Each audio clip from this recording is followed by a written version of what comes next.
we should figure out what's going on with Polonius's character.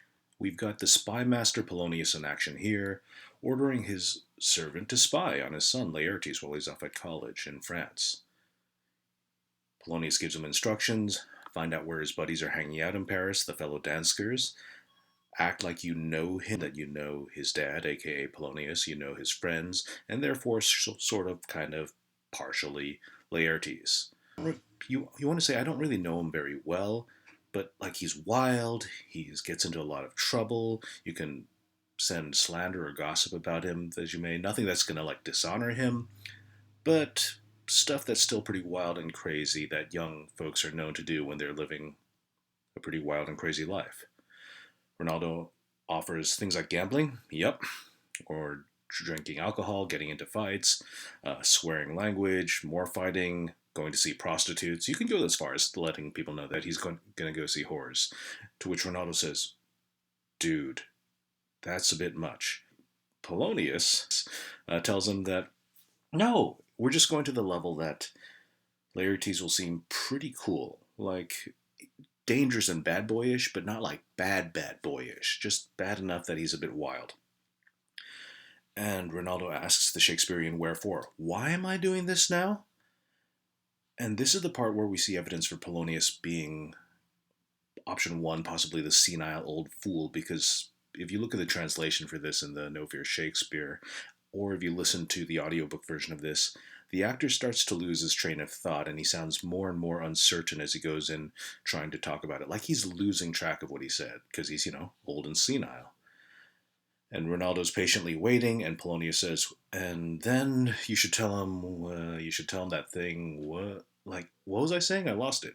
Ronaldo helpfully supplies the meaningless phrases that he was at, and Polonius goes, oh, right. So possible that it's an act, and it's possible that he's senile.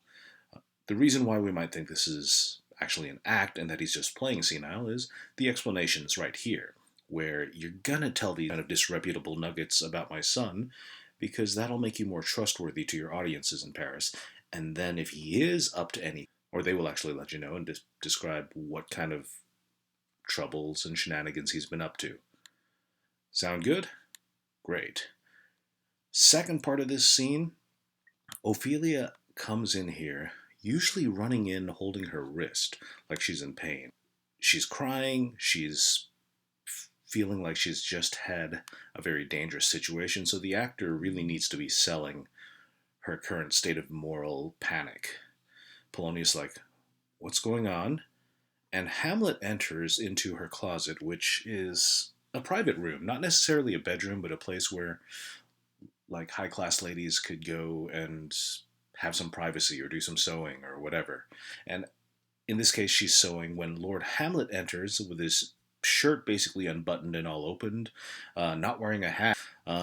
His stockings are dirty and kind of pulled down to his ankle, and he looks kind of pale as well as pitiful.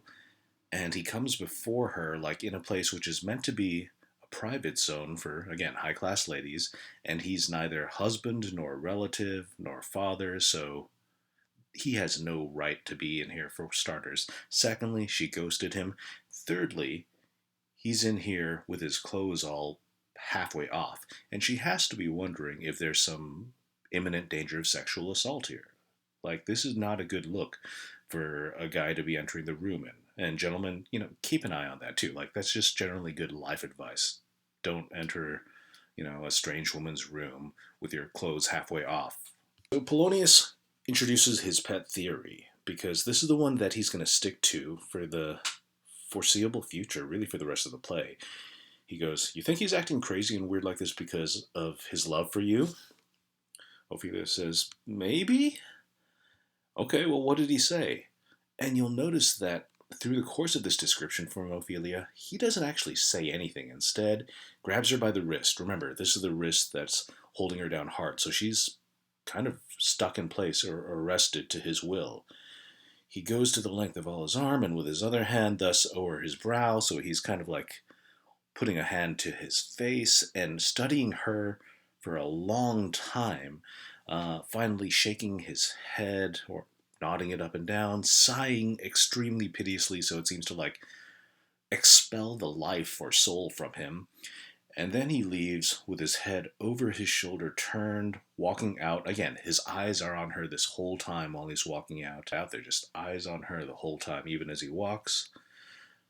Polonius says, well, this has got to be the ecstasy of love. This is the madness of love. I've decided, I'm sure of it.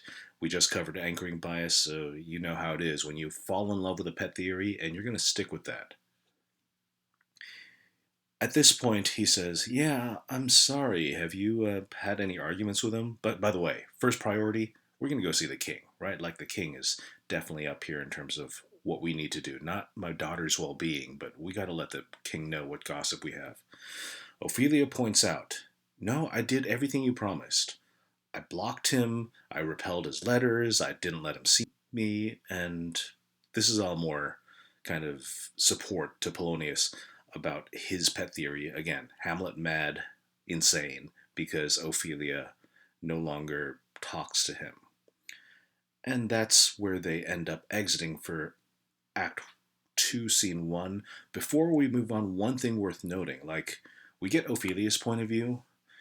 Whatever's happening with Hamlet doesn't get explained directly in the play, but remember, a lot of this play is about loneliness, both for, in this case, Ophelia and Hamlet. They are sort of unfortunate mirrors to each other throughout this play. Hamlet already knows that he's got some kind of purpose with regard to revenge on behalf of his deceased father. He undoubtedly suspects Claudius because, well, killed his dad, probably Polonius by extension, and now he's getting weird behavior from his girlfriend who happens to be Polonius's daughter. This may well have been a time where he was trying to see if he could open up to her and perhaps gain some kind of communication slash friendship, trust, alliance with her, but somewhere along the way here, either changes his mind or perhaps the circumstances that he had to come in like this all in disarray and invading her private space made him think better of it. But whatever his behavior is, it's probably tied to the fact that he is feeling his emotional walls kind of close in on him as he starts ticking off the names of all the people he can no longer trust. The king's counselor, his mother, as we'll see with Rosencrantz and Guildenstern, his childhood friends, his girlfriend.